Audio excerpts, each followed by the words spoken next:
And now, on a pale horse. Chapter 5. Luna.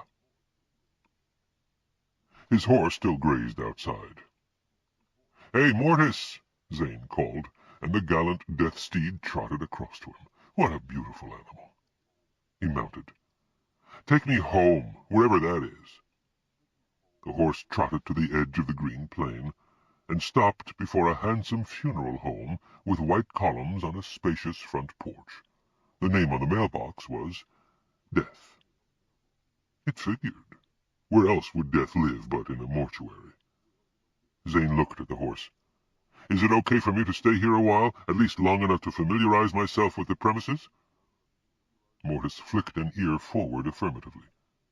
"Do you have a stable or something here? Do I need to provide you with feed, gasoline, or anything?" The horse told him nay, and wandered away to graze some more. The pasture looked exceedingly rich. It was probably all Mortis needed. There was a small lake nearby, so water was also available. This was a nice region. So Death had a mailbox. Who would be writing to this office? Zane walked to the box and opened it. There were 4 letters inside. He took them out, noting that the return addresses were earthly. Interesting. He turned to the front entrance of the death house. Should he ring the bell? Not if this drear mansion was now his home. Still, he was new here. He rang. A toll like that of doom sounded inside. In a moment the door opened. A black-clad butler stood there. "So good to see you again, sir. Let me take your cloak." He moved around to ease off the garment. I've changed," Zane said somewhat awkwardly. "I'm not the same man." "Of course, sir. We serve the office, not the man." The butler hung the cloak in the hall closet and bent to touch Zane's feet. Zane realized the man intended to remove his protective shoes. Well, if he wasn't safe here, where else could he be safe? He acquiesced, and soon shoes and gloves joined the cloak, while Zane stood in comfortable robe and house slippers.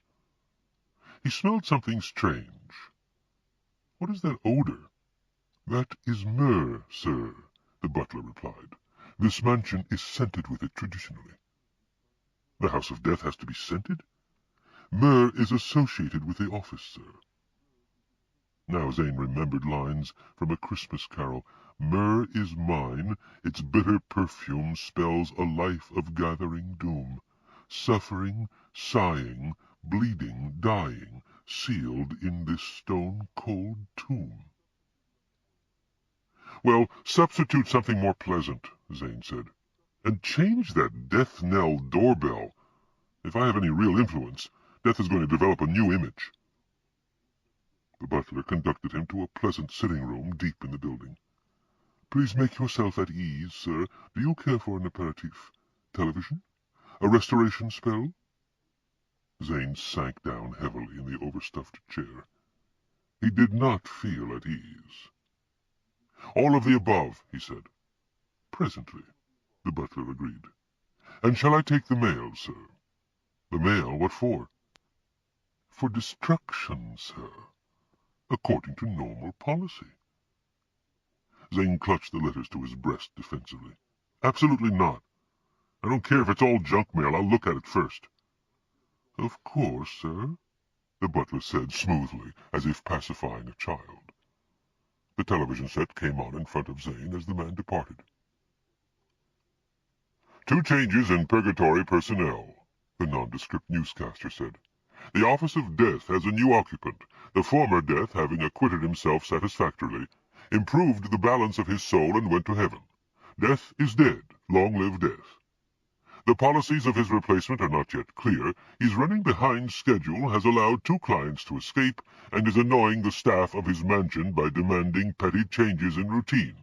An anonymous, highly placed source conjectures that a reprimand may be issued if improvement does not occur soon."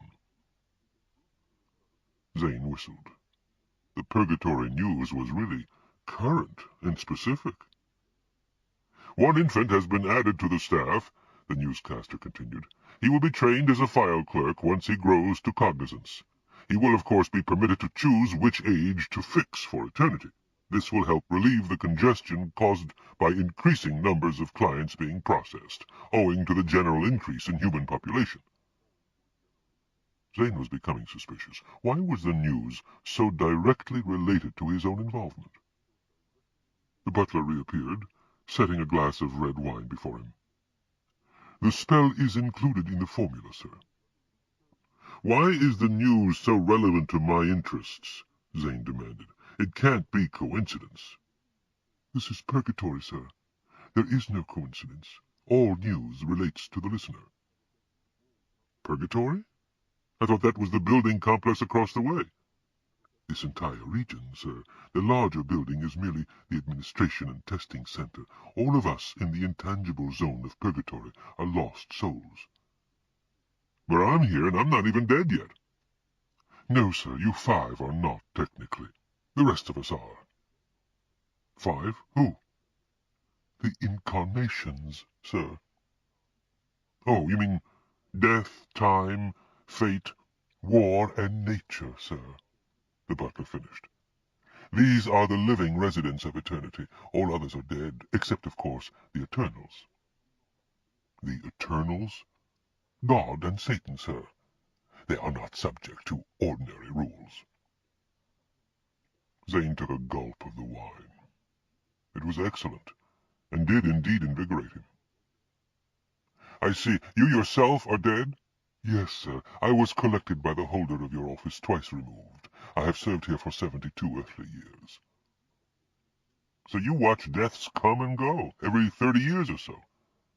Doesn't it get dull for you?" "It certainly is better than hell, sir." There was that. Anything was better than hell. "Maybe you'd better introduce me to the remaining staff. I presume a mansion like this has several employees." "True, sir. Whom do you prefer to see first?" "Who's here?" "The gardener, the cook, the maids, the concubine." "The what?" "The living have needs, sir," the butler reminded him delicately. "And those needs can be served by the dead?" "Indubitably, sir." Zane shook his head, repelled. He gulped the last of his drink. "I've changed my mind. I'll meet the staff another time. I'm sure I have clients accumulating, Earthside." "Certainly, sir," the butler agreed as Zane got to his feet and hurried to fetch his office accoutrements. In moments Zane was back in uniform and striding outside. Mortis was waiting, having anticipated his master's need. Zane mounted and discovered the 4 letters still in his hand. He had maintained a death grip on them since being challenged by the butler. "I should read these," he muttered. He found himself in the death car. No, it was a small airplane, on automatic pilot. The remarkabilities of his steed were still manifesting. Zane tore open the first letter. "Dear Death," it said, "why did you have to take my mother? I think you stink." And it was signed, Love, Rose. Zane considered that. Obviously a child. Probably Death had not even serviced that account personally, as the odds were that the girl's mother had been strongly enough oriented to find her own way to heaven or hell. But how could the child know that? Perhaps he should tell her. Answer her letter? Did Death correspond with children? Obviously that had not been the case in the past. Well, why not? If Rose's letter could reach him, his letter could reach her. Only, what difference would it make to her? Her mother would still be dead. Yet who was more deserving of an answer than an orphaned child? Zane decided to respond. He would find out where her mother had gone, hoping it was heaven, that seemed likely since there was evidently love between them, and inform the little girl. Maybe he could get a message from the mother to relay. He opened the next letter. "Dear Death, last night I caught my old goat cheating again. I want you should take him right away tomorrow so I can get the insurance. Sincerely, outraged wife. P.S. Make sure it hurts." No need to answer that one. No wonder the old goat cheated. A light was blinking in the Death Plane's control panel. There was a word there, watch. Startled, Zane glanced at his watch. It remained frozen. "Thanks for reminding me, Mortis," he said, restarting the timer. He put the letters in the dash compartment. He had clients to attend to. Death traveled all over the world, harvesting souls, and managed to get current on his schedule. Along the way, he encountered another obnoxious Hellfire sign series commercial. "Winter is cold. Your life is shot. Go to where it's really hot."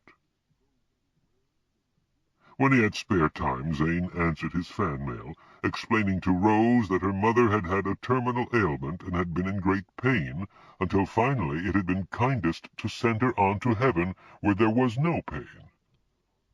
He had gone to Purgatory to look up the records, so he knew this was true. The child's mother had been a good woman.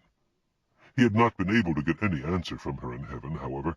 Apparently those who went there lost all interest in earthly things. Other letters he answered as appropriate, trying to keep the tone polite. He asked himself why he bothered in some cases, and could only conclude that it was the right thing to do. The fact of death was so significant to the average person that any ameliorating factor was worthwhile. The job of collecting and handling souls got easier as he gained experience, but still he did not like aspects of it. People died for such foolish reasons. A man made himself a cup of coffee while his wife was out, and used rat poison instead of sugar. He was half blind and forgetful and ignorant of the layout of the kitchen, but this remained an avoidable folly. At least he should have been warned by the taste.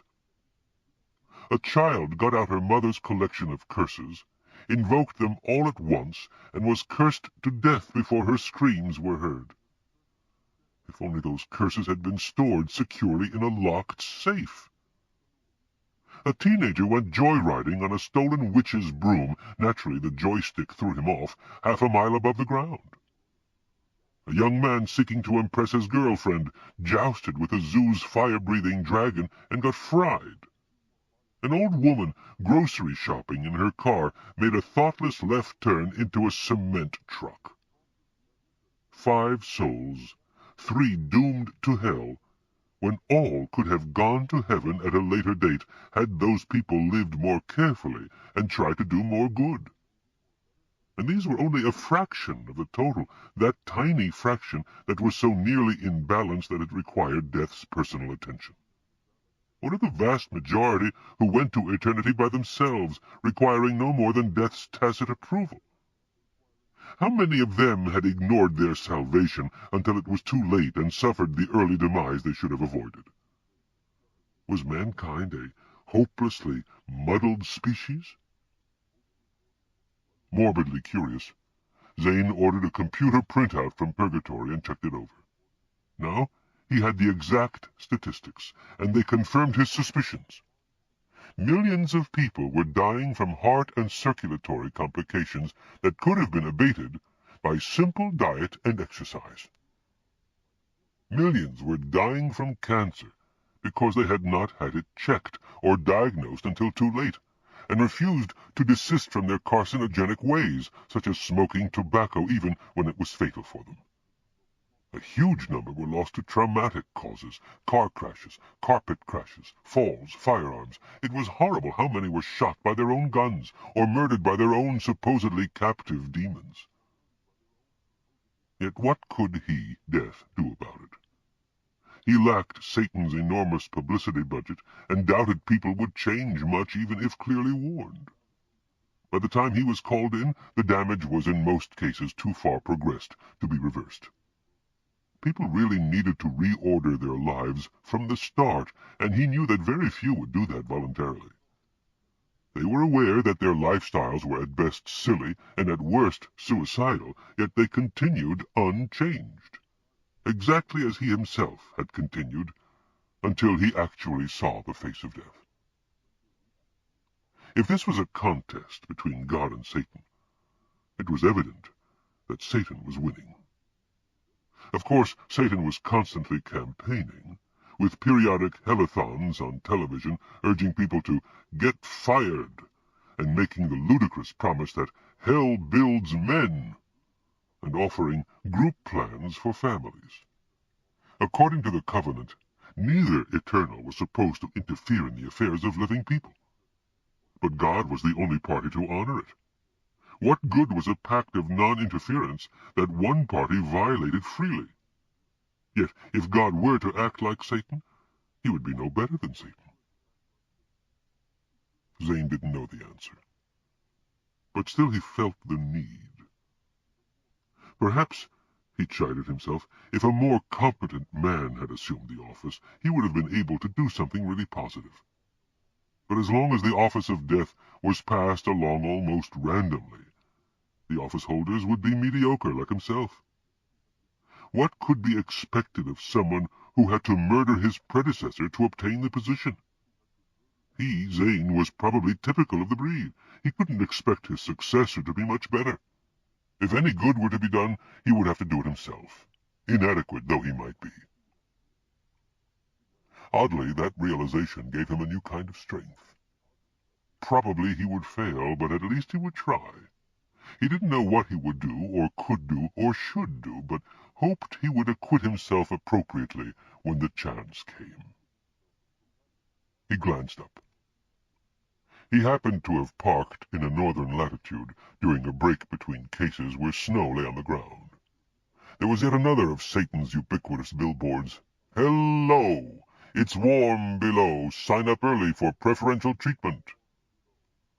The picture showed a luscious female demon in a half-open bed, beckoning with her middle finger. In the corner, the miniature female D was restraining the male D from leaping into the bed. Zane was tempted to knock down the billboard by driving the deathmobile through it, but checked himself. This was a free cosmos. Satan had a right to advertise. Decent folk had to let the indecent folk do their thing. That was the paradox of decency. Was it worth it? He continued his routine. Several more cases turned out to be optional so that he was able to arrange to spare them. He still didn't know whether this was proper, according to the rules of the job, but the Purgatory television reporting did not take more than routine gossipy notice of them, with a look at what the bad boy's done this time attitude. So he assumed that while it might be considered bad form, it was in fact one of his prerogatives, to take or not to take at a given time. It was possible that a soul that might have squeezed through to heaven if taken on schedule would later degenerate and go to hell, but he thought it more likely to be the other way around. What person, confronted with the specter of death, would not hasten to reform his ways to some extent? Whoever was fool enough to ignore that type of warning and descended to hell probably deserved his fate. Still, Zane's underlying misgiving was sharpened by what started out as a routine case. It was a boy perhaps 15, victim of a rare form of cancer. He was resting comfortably at home, thanks in large part to potent medication and an optimism spell. He looked up in surprise when Zane entered. "I haven't seen you before, though you seem somehow familiar," the boy said. "Are you a doctor?" "Not exactly," Zane said, realizing that the boy did not recognize his nature. He was uncertain whether to inform him. "A psychologist, then, come to try to cheer me up?"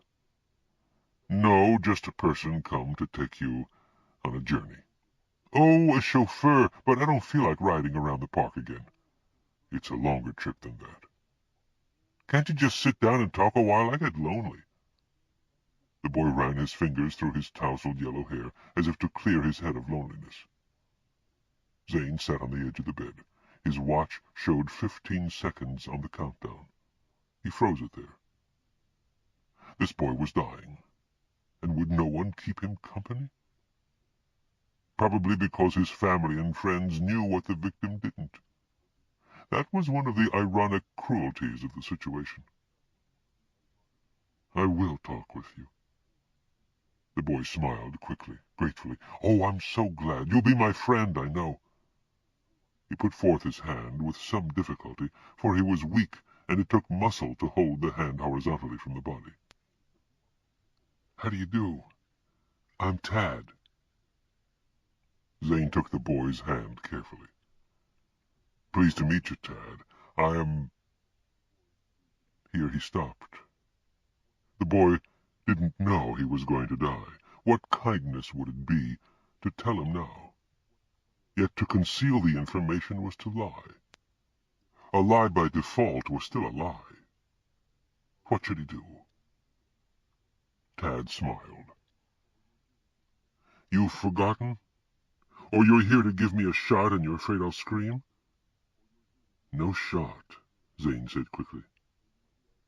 "Let me guess then, you're a bill collector. My dad handles that department. I guess these happiness spells are costing him a bundle, but I don't think they're worth it because I still get depressed some. I think he should use those spells on himself because he's looking pretty peaked these days. Must be due to the cost of all my medication and stuff. I feel guilty because of that, and sometimes I wish it could just end right now and stop costing him so much." It was going to, but Zane knew that would not make the boy's father happy. "I'm not a bill collector," Zane said, "though I suppose my job is related." "Maybe you're a salesman, then. You've got a product I can use, a new home computer program that'll keep me riveted for 48 hours straight." "Longer than that," Zane muttered uncomfortably. "Oh, I don't care. I've played those games till I can't stand any of them anymore. And the magic games, too. I've conjured more harmless mythological animals than I ever knew existed. There's a pink elephant under my bed right now, see?"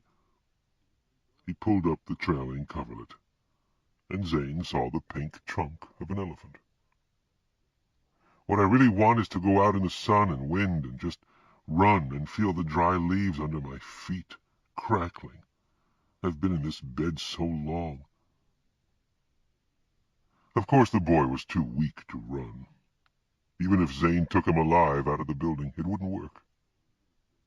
How much did Tad actually know or suspect of his condition?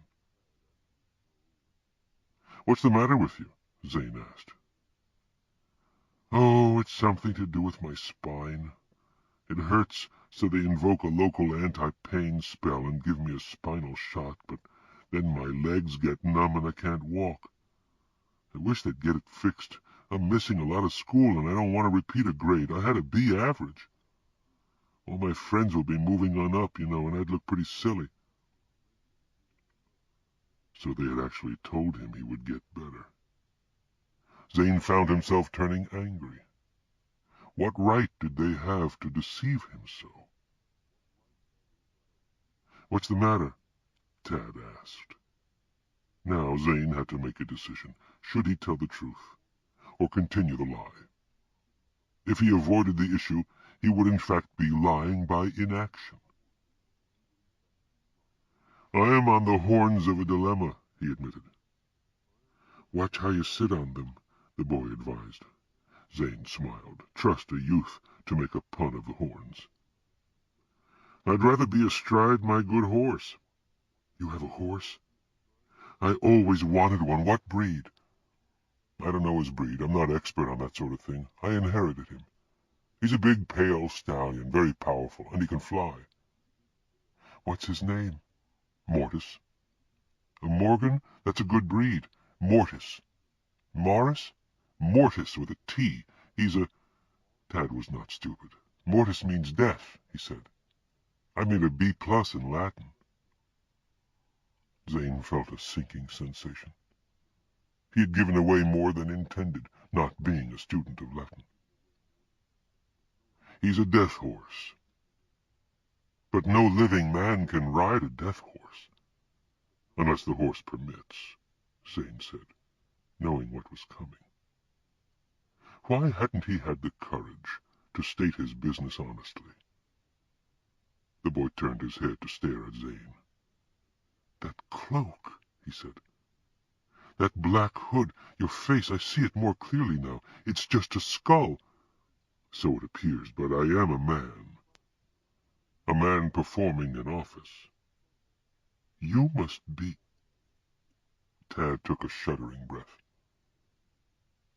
"I'll never see school again, will I?" "I'm sorry. This thing is not of my choosing. I guess I knew it. I never really believed those doctors. The drugs and spells made me feel good, but my deepest dreams were screaming. I'd be screaming now, but they've got me so doped up on optimism magic I can't really feel depressed at all. You don't seem half bad, you know. At least you stayed to talk with me." "I am half bad," Zane said. 50% evil, but you—" He paused. "Is there some great sin on your conscience?" "Well, I stole a yo-yo from a store once. That's minor evil. I mean something like murder. I wished my aunt was dead once when she punished me for bad language.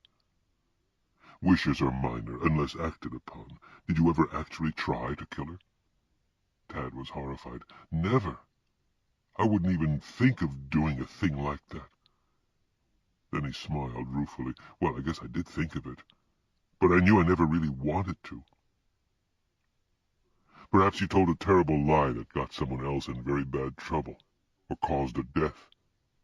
There has to be something very bad, some great sin on your conscience, as I said.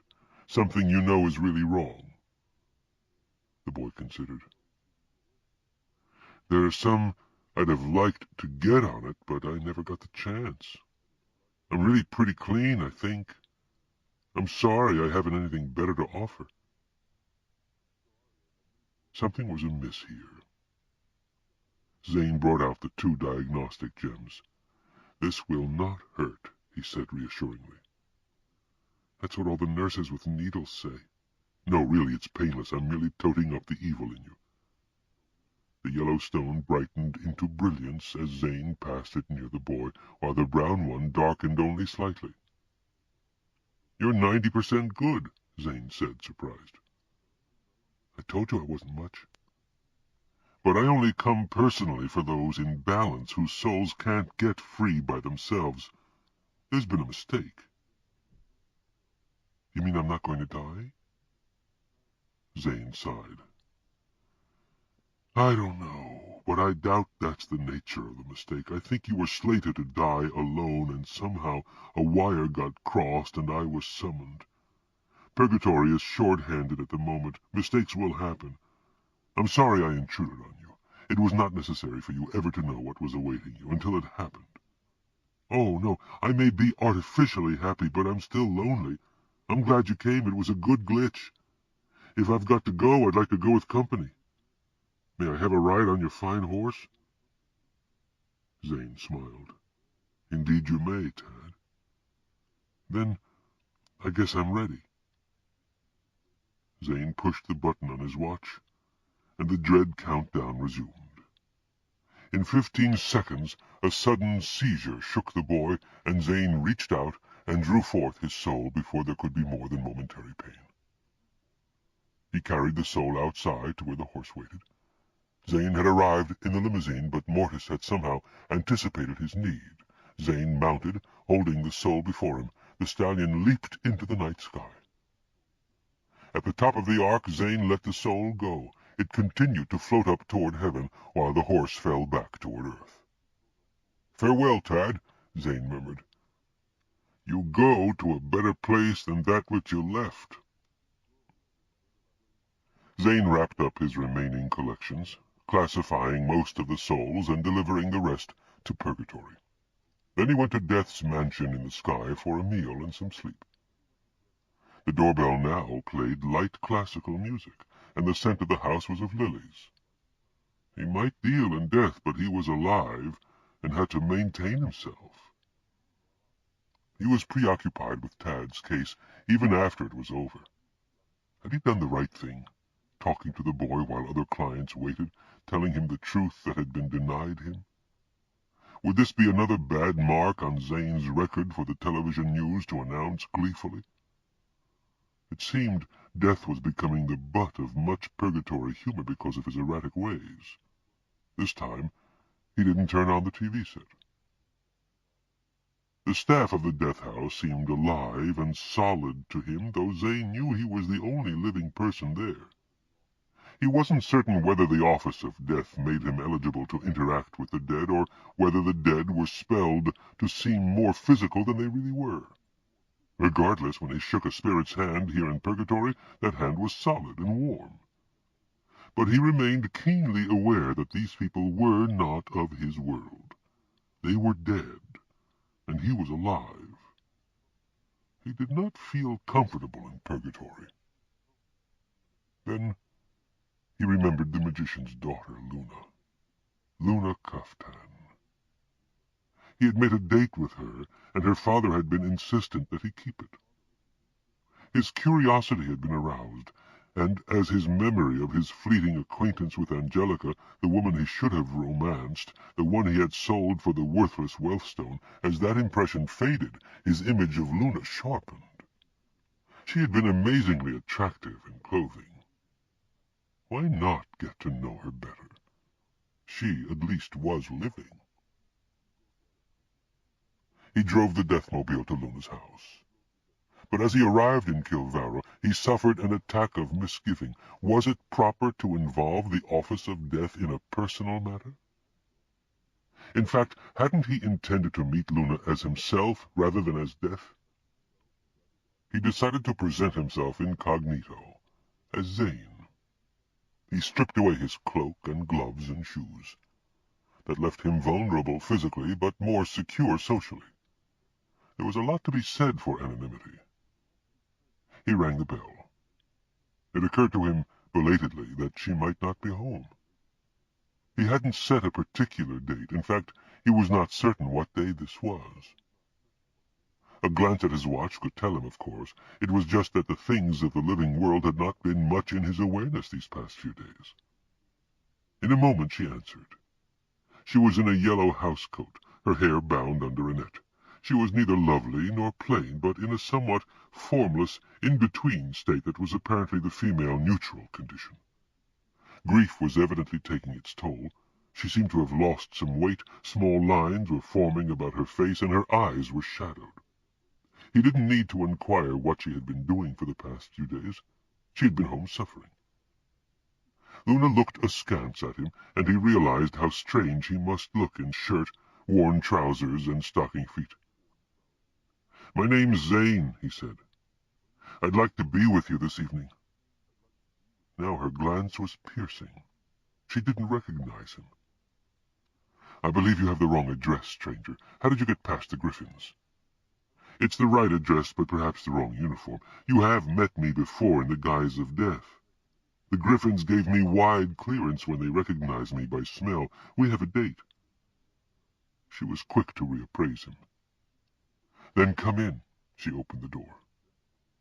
Zane stepped inside, and something like a heavy talon fell on his left shoulder. He craned his neck to look at his attacker, but there was nothing. Yet his nose was wrinkling with the heavy, musky odor of something animalistic or insectoid or worse. "My invisible guardian," Luna explained. "A trained moon moth. If you had some notion of robbing this house—" Zane smiled with a certain difficulty. "I should have known you wouldn't be defenseless. But I am who I say I am. I can summon the death steed and don my cloak if necessary. Then I think your invisible monster would not find me as easy to handle. But words should suffice. I came last week to take your father, the magician Kaftan, and he told me I should, make your acquaintance if I would talk with him a while. I saw you nude and then dressed up, and after I took his soul you offered to—" "Let him go," Luna murmured, and the claw at Zane's shoulder relaxed. Just as well, for the grip had been increasingly painful. "Thank you," Zane said. "It doesn't have to be today. I just came when it was convenient for me. I'm afraid I didn't think of your own convenience. I forgot about your grief." "Today will do," she said, somewhat curtly. "I find I don't enjoy being alone at this time. Let me change and pick up the grief-nullifying stone." "No, please," he cut in. "I prefer to know you exactly as you are. It's right to experience grief, I'm sure your father warrants it. Artificial abatement of a natural feeling. I don't want that. She considered him, head held slightly askew. You don't want to be impressed? You impress me as you are, human. She smiled quickly, and her beauty flashed into being with the expression. I think you mean it. And that flatters me. That's almost as good as a spell. What is your pleasure, Zane? Just to honor your father's wish. To talk with you, get to know you. He was most insistent in Purgatory when... Purgatory? He's figuring out the balance of his soul there. It'll be a tedious task. She shrugged. He's good at tedious tasks. He's not in pain? None. Then I can let him rest for a while. What were you saying? Just that I came to talk with you. I don't see it going any farther than that. Why not? She asked, frowning. Oh, it's not that you're not attractive. You showed me before. I don't... Attractive. She muttered darkly, apparently not flattered this time. You refer to my body, of course. Not to my mind or soul. Yes, he said, feeling awkward. I don't know your mind, though I do know a good portion of the evil on your soul is not truly yours, but I said it wasn't that.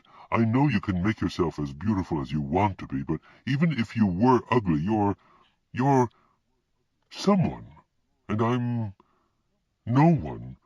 So, she laughed. Death tells me this? Death is merely the office. I'm just the man who happened to blunder into that office. I don't think I deserve it, but I'm trying to do it properly. Maybe in time I'll become a good death instead of making mistakes. Mistakes? She inquired. Sit down, Zane. She took his arm, guided him to the couch, and sat down beside him at an angle so that her right knee touched his left. How is it going? You don't want to hear about that sort of thing, he demurred, though he did want to talk about it. Listen, Zane, she said earnestly, my father picked you for that office. To you it may have been a blunder, but... Oh, I didn't mean to criticize your father. I meant he believed you were the proper person for it. I don't know exactly why, but I have faith in his judgment. There must be some quality in you that makes you best for the position, so don't question your fitness for the office. Your father picked me for death, and for you, Zane said. I don't see the wisdom of either choice. She removed her net and began adjusting her rich brown hair. I don't see it either, she admitted with a smile, which simply means I have more to discover. My father always makes sense, and he never mistreated me in any way. He's a great man. So I'll try to ascertain the meaning of his will. You show me some of your mind, and I'll show you some of mine. Then perhaps we'll both understand why my father wanted us to interact. I suppose he did have some reason, Zane agreed. He hardly objected to improving his acquaintance with this increasingly lovely young woman, for she was growing prettier by the moment as she fixed herself up, but didn't like the feeling of being accepted by her only because she had been ordered to do it. He was a magician, after all. Yes. She did not belabor the obvious, and now he felt foolish for having done so himself. This was an odd sort of date, and he was hardly easy with it. I can see why a man like me would be interested in a woman like you, but not why a man like him would want... surely you are destined for better things, and he would want those things for you. Surely, she agreed, shaking out her glistening locks. That did not help. Luna was not only turning beautiful again, she was becoming more poised, her gaze level. Well, he began, I was just going to tell you about mistakes, like one of my last cases in the office of death, a boy, a teenager, only no one had told him he was going to die.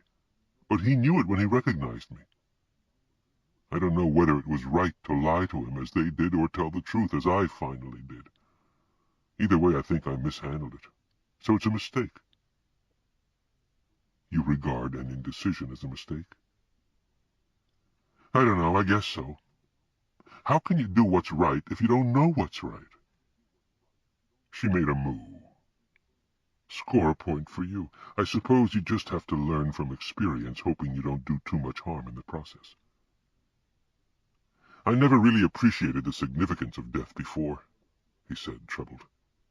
Now that I'm directly involved in it, the force of it becomes much greater, almost overwhelming. Death is no minor thing. How do you mean? Luna asked gently. Her eyes were nacreous. I know every living creature must eventually die. Otherwise the world would be intolerably crowded. Even on an individual basis, death is necessary. Who would really want to live forever on Earth? Life would be like a game grown overfamiliar and stale, and what pleasures it offered would be overwhelmed by the intolerable burden of minutiae. Only a fool would carry on regardless. But here I'm not necessarily dealing with the normal course of full lives and the terminations of old age. I'm talking to people who aren't ready to die and taking their souls out of turn. Their full lives have not been lived. Their roles haven't been played out. Their threads have been cut short through no fault of their own. No fault? She was leading him, in effect interrogating him, but he didn't mind. Consider my recent clients. One was a 7-year-old boy. He was having lunch at a school cafeteria, and a valve malfunctioned and caused a water heater to explode. It brought down the ceiling, and 5 children and a teacher died. My client had a difficult home environment, which was why his soul was balanced between good and evil, but he should have had a full life ahead to put his soul in better order. Through sheer random chance, he was denied that life. And the 5 others who died, not needing my personal attention, maybe they all went directly to heaven. I hope so, but this was still grossly unfair to them, for they might have gone to heaven 60 years later, after having their full chances on Earth. The world might have benefited by their lives. Certainly they deserved their chances. What possible meaning can there be in such catastrophe? Fate might know, Luna said.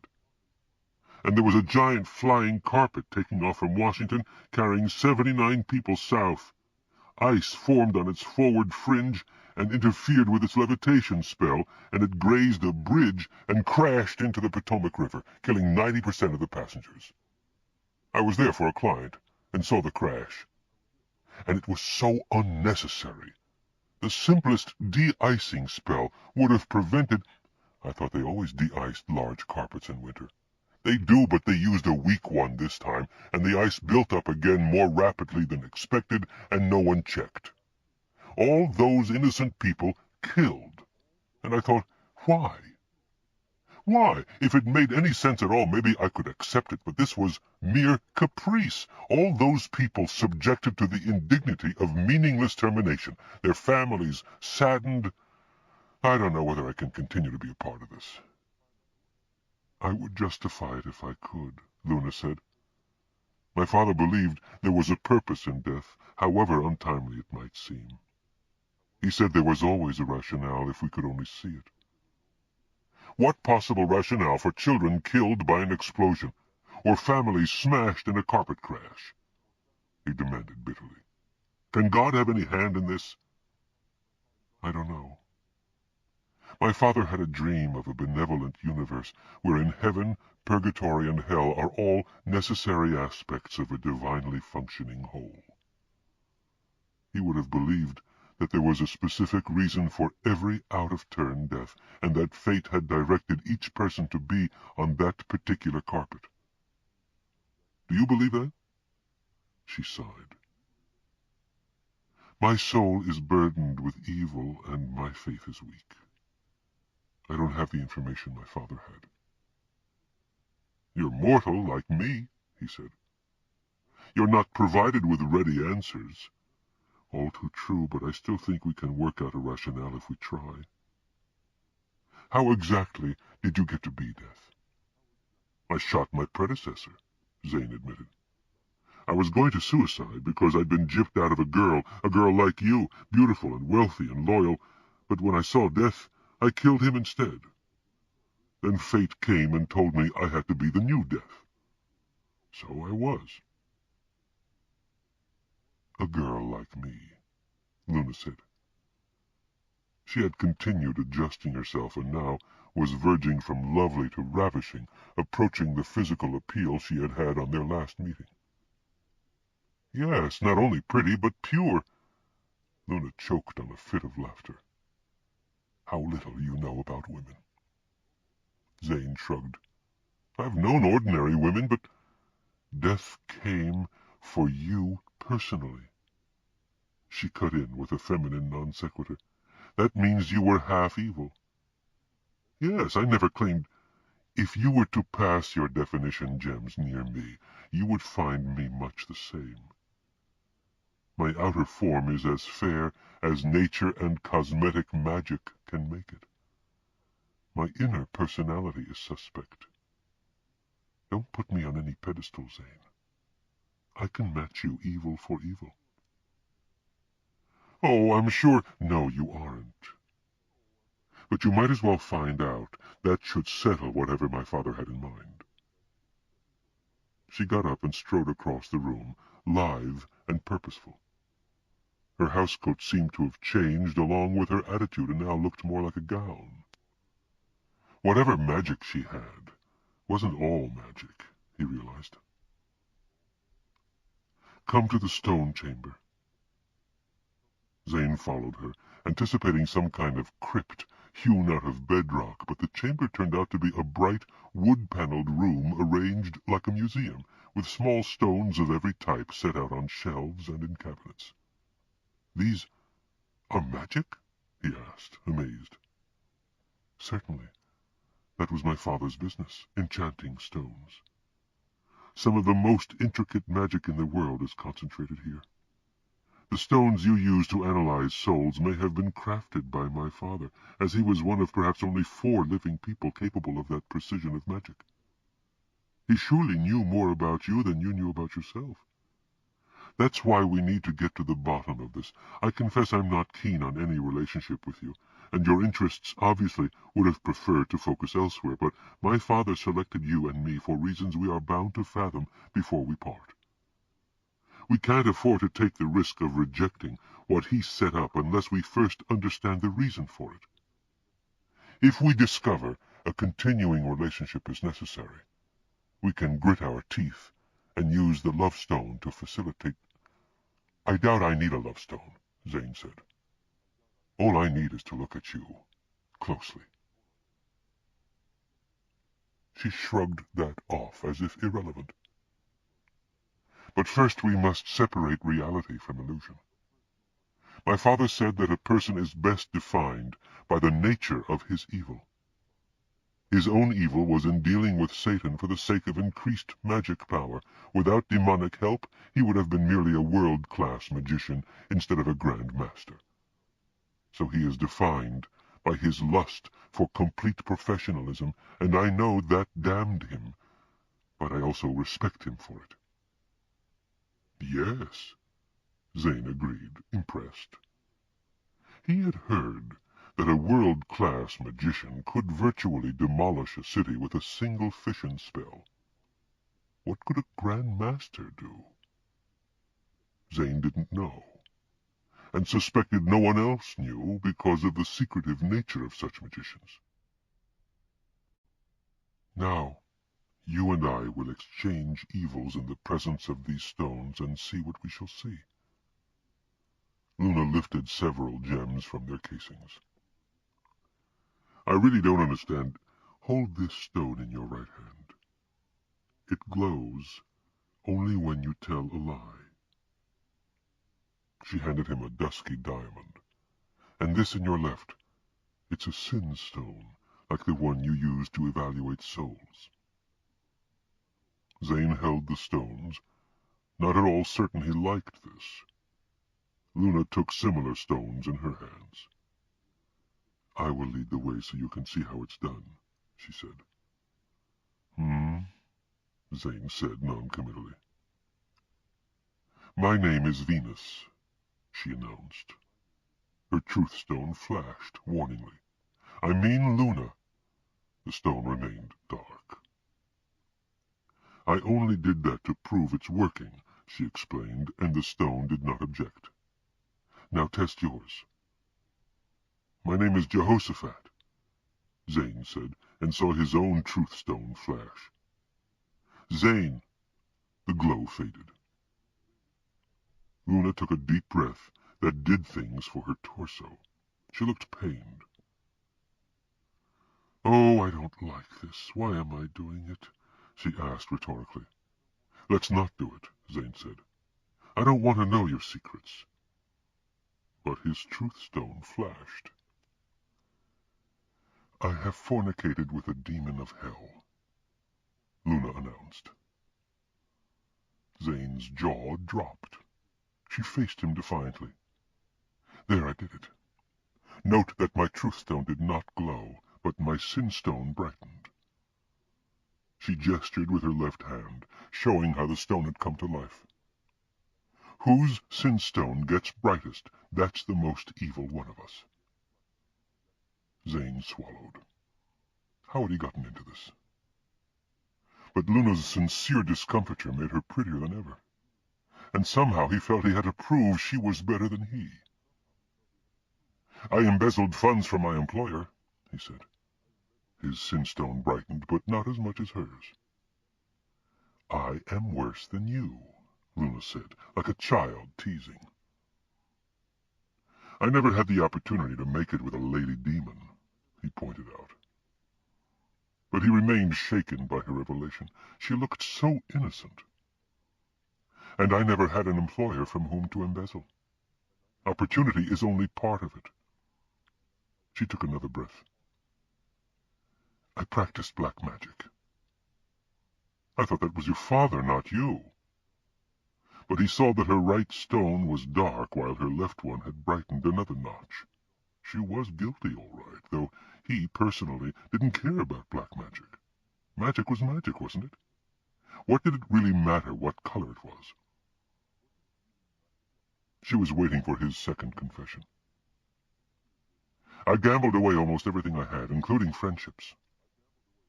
"Gambling is not really evil," she said. But his sin stone had brightened significantly. "I need to clarify that," he said grimly. He understood why Luna had found this so difficult. "There was a girl who loved me, who said she did. But I wouldn't marry her because she wasn't beautiful and because she was poor. I wanted to marry wealth. Later I learned she committed suicide. That was the main friendship I gambled away, gambling on a richer one." "That's bad," Luna agreed. "Did you know she was going to kill herself?" "I never thought of it, until after the fact. Then I realized I should have seen it coming. I should have married her." "Though you didn't love her?" "She was a good girl. It would have been much better to marry her than to kill her." But his truth stone flickered, for he knew he had not really killed her. "We tend to assume more evil than is our due after the fact," Luna said, spying that flicker. "You think she died because you didn't marry her, but that's no basis for marriage. Maybe the money you hoped for was just a pretext for you to turn off a relationship that you knew wouldn't have worked anyway." "I don't think so." But his truth stone fluttered again. "I thought about it a lot after. I decided I had not considered her feelings enough, only my own. I resolved not to be that way any more. I should have realized she was pregnant. If she had told me—" Luna smiled briefly. "Some girls don't. You would have done what you deemed to be right, but you didn't know. I wouldn't try to trap a man by telling him I was pregnant. You wouldn't have needed to, but she really was." Still, he appreciated the point. The girl had wanted his love, not his baby. It was her turn again. I deceived my father. He thought I knew no creative magic myself. You claim to be evil, Zane chided her. You've done black magic and hidden it from your father, himself a black magician. That's not much. Apart from prostituting myself to a demon, she reminded him sharply. There was that. Zane found it very hard to accept the notion of her being intimate with a demon. But the Truth Stone had confirmed her statement. Why did you do that? To learn the black magic. My father wouldn't teach me, of course. He wanted to keep me clean. The man I respect most, and I deliberately deceived him. Now what do you have to beat that? It was Zane's turn to breathe deeply. I killed my mother. Now she gaped. You can't mean that. Zane held up his Truth Stone, which remained dark. I did it. Then I wasted my inheritance gambling and tried to replace it by embezzlement. And now his sin stone glowed more brightly than hers. You have made your case, Luna said. But I still have more total evil than you, because you took some of your father's burden of evil, he said quickly. He thought you were in balance, including his evil, but you're not. Where does that put you? Destined for hell, she admitted. Of course he didn't know about my other evil. He thought I was pristine. So a 25% share of evil from him would not imperil my status. And in fact you are about 75% evil, or at least that's what's charged against your soul, he said. Close enough. I'm surprised he didn't check your balance and catch you at it. Her smile was wan. Men are easy to deceive. Zane studied her with new appreciation. You seem pretty good to me. Your Truth Stone is glimmering, she advised him. So it was. I guess that's a half-truth. You do seem good to me, but that business about the demon... He paused, watching the stone. It was dim. Wasn't there some other way to learn the magic you wanted? Study a book or something? A book, she exclaimed scathingly. Black magic texts are illegal.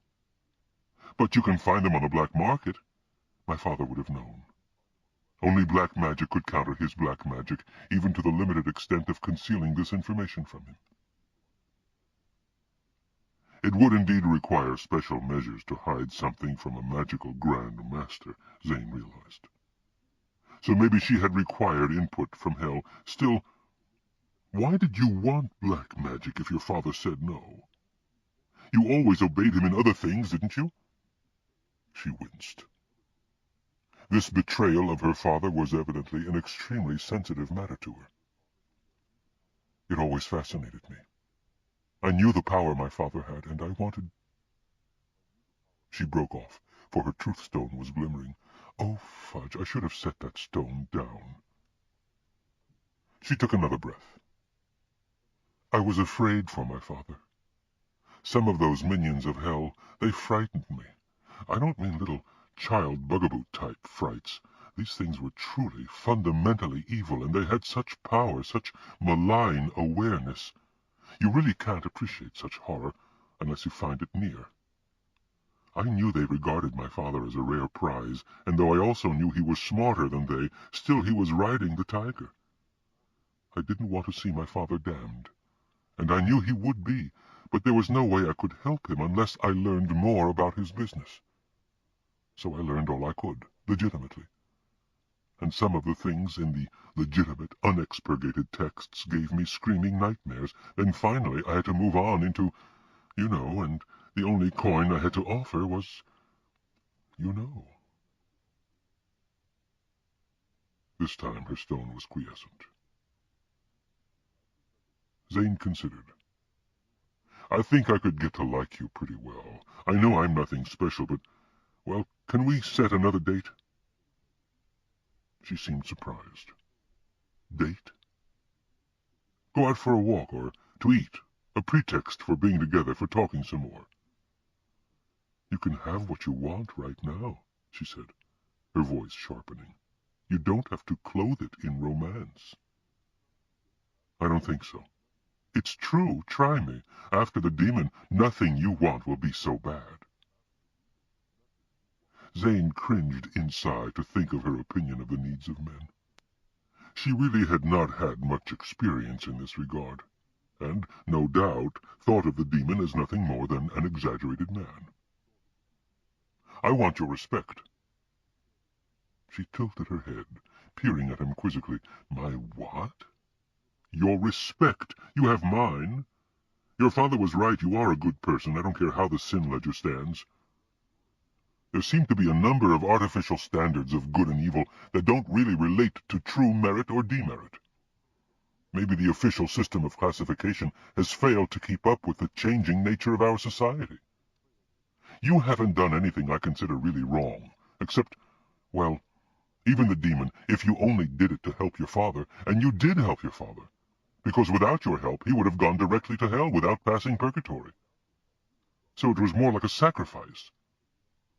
A virgin sacrifice, she agreed, glancing at Zane with a new appraisal. It's the only type that kind accepts. It was horrible. So I suppose after that, no ordinary man represents a threat to you. Certainly I don't.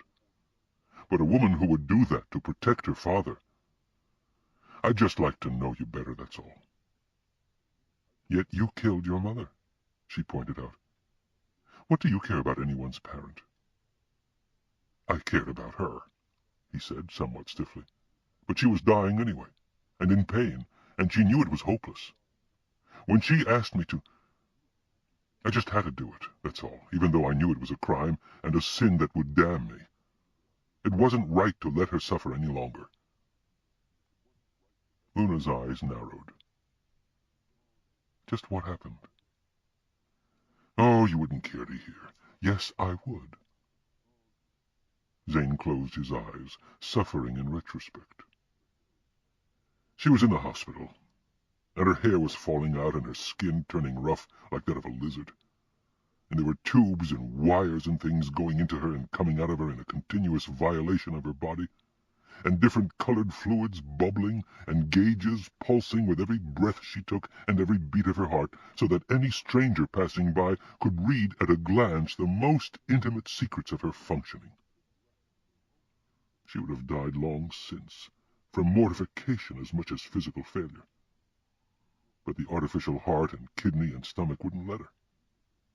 She had periods of disorientation, and these were getting longer. I think sometimes she hallucinated, but on occasion she was lucid, and that was when the horror of it was clear. One time when I was visiting and she saw the nurses were away, she whispered to me the truth. She was hurting physically and mentally and emotionally. She felt degraded by all the paraphernalia, and she just wanted to die before she ran down her estate entirely with the medical bills, so I would have something to inherit. I didn't tell her that all the money was already gone, and that the debt was mounting horrendously. Even her life insurance would hardly cover it. She begged me to make them let her die, so she could be in peace at last. She had come to hate life. She was in such misery and so urgent about it that I promised. Then she lapsed into more hallucinations. I think she was reliving something that happened a long time ago in her childhood, and talked of picking flowers and getting stung by a bee. And I had to go. I knew the doctors would never let her die in peace. It was part of their code to make a patient suffer as long as humanly possible. So I bought a penny curse. It was all I could afford, and set it on the heart machine where it wouldn't be seen, and left. 2 hours later I had the call. She was dead because of equipment failure. The hospital thought it was at fault and offered to settle out of court, and I let them think that because it eased the medical bill considerably. But I knew I had killed my mother, and that my soul was damned. I tried to pay off the remaining bill by gambling, hoping to multiply the money I was supposed to use for those debts, but I lost it all and tried to steal from my employer to gamble into enough to square everything, but I was caught. So I lost my job, and had still more sin on my soul and debts on my account. I skipped town, went to Kilvara, set up a new identity, and sort of scraped along for several years with my guilt and grief, still hoping for some source of money to square things, hoping maybe to marry money until this other business. He stopped. I think I've said too much. Luna was watching him intently. That truth stone never flickered. Why should it? Zane asked, glancing at the gem in his hand. This is the gutter of my life. I've had nightmares about it until the dreams become more real than reality, and I try to wash off the blood on my arm or to blind myself so I can no longer see my mother's face as she died. But you weren't there when she died. In my dreams I was there. Zane rubbed his arm, feeling the blood again, the horrible dream blood. Your mother, it was a mercy killing. Killing is a sin, I know that now. I knew it then. All else is rationalization. That's not the way you were judging me a moment ago. Why should I judge you? I hardly know you. Luna set down her stones, then took his stones and put them away. I think you have earned the privilege of making my acquaintance, Zane. Come this way. She showed him into what appeared to be an artist's studio. There were a number of professional paintings and several half-finished ones on easels. The subjects were ordinary people, places, and things, but the treatment was extraordinary. Each outline was fuzzed by a faint wash of color, as if each person stood within his own private fog. What do you make of this? Luna asked. Zane felt a growing excitement as he gazed at the paintings. These are yours? My father wanted me to be an artist, she said. Now I know why he brought me to you. Again she cocked her head prettily. Why? He surely knew my interest. You said he must have researched me and known a lot about me. And he arranged to die at half and half when I was deaf. He could have lived longer if he had wanted to, couldn't he? Yes, she agreed. He told me the timing was important, but he wouldn't say why. To summon me, not the prior death. Because I have artistic aspirations. I'm an oral photographer, or was, or tried to be before I became deaf. I really didn't have the proper equipment. That's why I needed money right then, but that's another dull story. You recognize my theme? She asked, brightening. Of course I recognize it. I've been photographing auras all my life. Most people can't see them, but I can, with my equipment, and now I know you can. Your paintings are beautiful. I never was able to get the full effect on film. When I tried to sell my pictures, the best offers I got were from the porn publishers because my technique fuzzed out the clothing of women. But that wasn't the point at all. Not the point at all, she concurred. But this still doesn't add up. If my father knew about you, he could have invited you to visit, or simply conjured you here and dosed you with a spell of amnesia if not satisfied. He hardly needed to die. Zane's revelation collapsed. That's right. But he must have had some reason. He must have, she agreed soberly. He was a most intelligent and sensible man. There's obviously more here than we know. You said you have gone into black magic. Could you find out? Luna considered. I have learned to use many of the stones my father crafted. Some do enable the user to ascertain the motives of others, but black magic is the power of Satan. And Satan knows when any of it is used. I don't want his baleful eye on me unless there is no other way. Don't you have any white magic stones? The beatific eye of God is on white magic. I'm not sure I want that gaze either. Not when I'm investigating my father, whose eternal fate remains uncertain. What's the difference, really? Isn't magic the same whether it's black or white? The power is the same, but the aspect differs. Magic is like magnetism, with a white pole and a black pole. If you orient on the white pole, you are aligning with God. The black pole draws you to Satan. And why doesn't everyone stick to white magic? Only good people can do that. Evil people relate more to the black pole. This is not exact, of course, as the science of magic is as complex as the magic of electronics. It's like traveling past a mountain. The white pole is at the apex, and it is an exhilarating height, but it takes a lot of work and few missteps to ascend to it. The black pole is at the nadir, and it is easy to walk downhill. Sometimes you can just sit down and slide or roll, and if you fall, you can get there very fast indeed. If you don't pay attention to where you're going, you'll tend to go down because it's the course of least resistance. Since the average person has only the vaguest notion where he's going and tends to shut out awareness of the consequence of evil, he inevitably drifts downward. There's much more space at the base of the mountain than at the peak. Even those of us who know the situation can find ourselves in difficulty, as you did when you had to use bad means to do something good for your mother. When I became evil, white magic lost its effectiveness, while black magic became proportionately stronger. Remember the magnetic poles. The closer you get to one, the more strongly it attracts. So it's much harder for an evil person to become good than for a good person to stay good. Now I can accomplish much more through the black. But if black magic draws you to Satan, precisely, evil facilitates evil, accelerating the slide.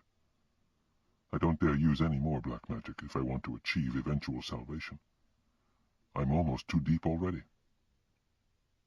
So you can't use magic to find out what your father really wanted. I already know what. To introduce the two of us to each other. I don't know why. Zane nodded agreement. It's a puzzle.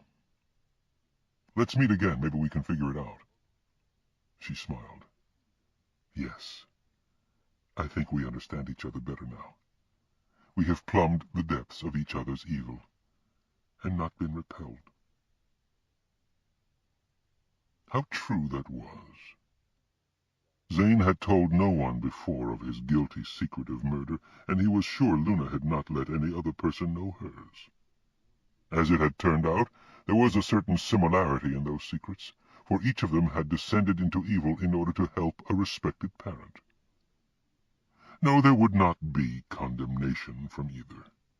That and the oral art showed affinity between them.